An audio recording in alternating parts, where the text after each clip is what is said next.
میرے بھائیوں، نیا سال شروع ہو چکا ہے ہمارا۔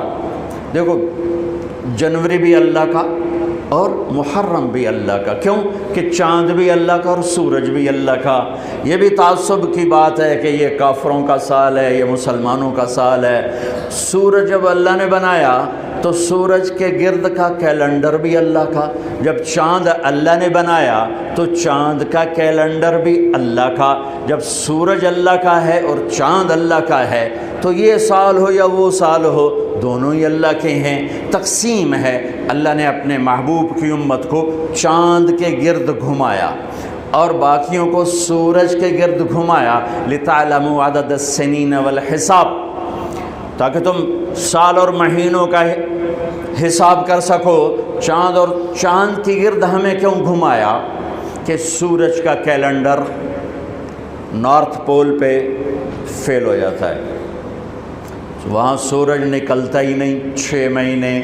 جہاں 2 مہینے نہیں نکلتا وہاں تو میں بھی گیا، اس سے اور آگے جاؤ تو 6 مہینے سورج نہیں نکلتا اور 6 مہینے ڈوبتا نہیں ہے، تو سورج کا کیلنڈر نارتھ اور ساؤتھ پول پہ فیل ہو جاتا ہے، پتہ نہیں چلتا دن ہے یا رات ہے۔ یہ مجھے وہاں جا کے سمجھ میں آیا، کتاب پڑھ کے کبھی سمجھ میں نہ تھا۔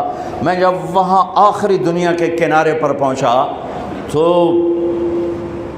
میں نے دیکھا وہ سورج کے گم ہونے کے دن تھے، سورج کے گم ہونے کے دن تھے، تو چاند چمک رہا تھا، تو مجھے پتہ چلا کہ اللہ نے میرے نبی کو چاند کا کیلنڈر کیوں دیا، کہ وہاں 6 مہینے سورج نکلتا نہیں، پھر 6 مہینے ڈوبتا نہیں، لیکن وہاں بھی چاند نکلتا بھی ہے، ڈوبتا بھی ہے، گھٹتا بھی ہے، بڑھتا بھی ہے۔ وہاں اگر کوئی مسلمان رہتا ہے تو چاند کو دیکھ کر اپنا نظام صلاۃ بنا سکتا ہے، روزے کا بنا سکتا ہے، نماز کا بنا سکتا ہے، سورج سے نہیں بن سکتا۔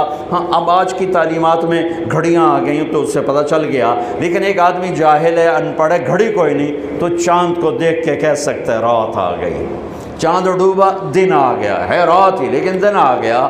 تو میرے اللہ نے اپنے محبوب کو چاند کا کیلنڈر دیا، چونکہ آپ للعالمین ہے، رحمت للعالمین، تو اس کا تقاضا یہ تھا کہ دنیا کے جس خطے میں میرے نبی کا امتی موجود ہو اس کو نماز کے ٹائم کا پتہ ہو، اسے کیلنڈر کا پتہ ہو، روزے کا پتہ ہو، اس لیے چاند کے گرد گھمایا ہے۔ ہمارا نیا سال ہے، وہ بھی ہمارا ہے، یہ بھی ہمارا ہے۔ یہ تعصب کی بات ہے، وہ کافروں کا سال، یہ مسلمانوں کا سال۔ ارے چاند بھی میرے رب کا اور سورج بھی میرے رب کا۔ ہاں، ہمارا کیلنڈر اللہ نے اس لیے گھمایا جو میں نے آپ کو وجہ بتا دی ہے، لیکن اس میں اللہ نے ایک ایسا واقعہ،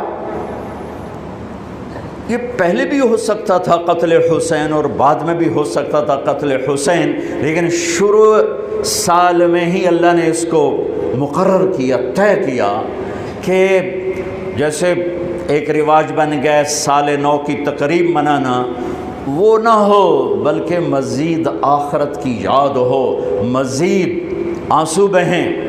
دنیا میں آج تک کسی واقعہ پر اتنے آنسو نہیں بہے۔ 1378 سال ہو چکے ہیں کربلا کے واقعہ کو، 1378 سال گزر چکے ہیں، کوئی سال اور آنسوؤں سے خالی نہیں گیا۔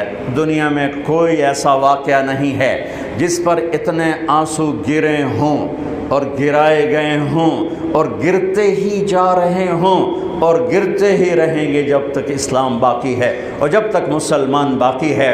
ایسا المناک واقعہ انسانی تاریخ میں نظر نہیں آتا جو لکھی ہوئی ہے، لکھی ہوئی کی بات بتا رہا ہوں، اور میرا خیال ہے جو نہیں لکھی اس میں بھی کوئی نہیں ہوگا، چونکہ انسانی تاریخ میں کسی نبی کی نسل ایسے ذبح نہیں ہوئی جیسے میرے نبی کی نسل ذبح ہوئی۔ نبی بھی راج دلارا، نبی بھی حبیب، نبی بھی لاڈلا،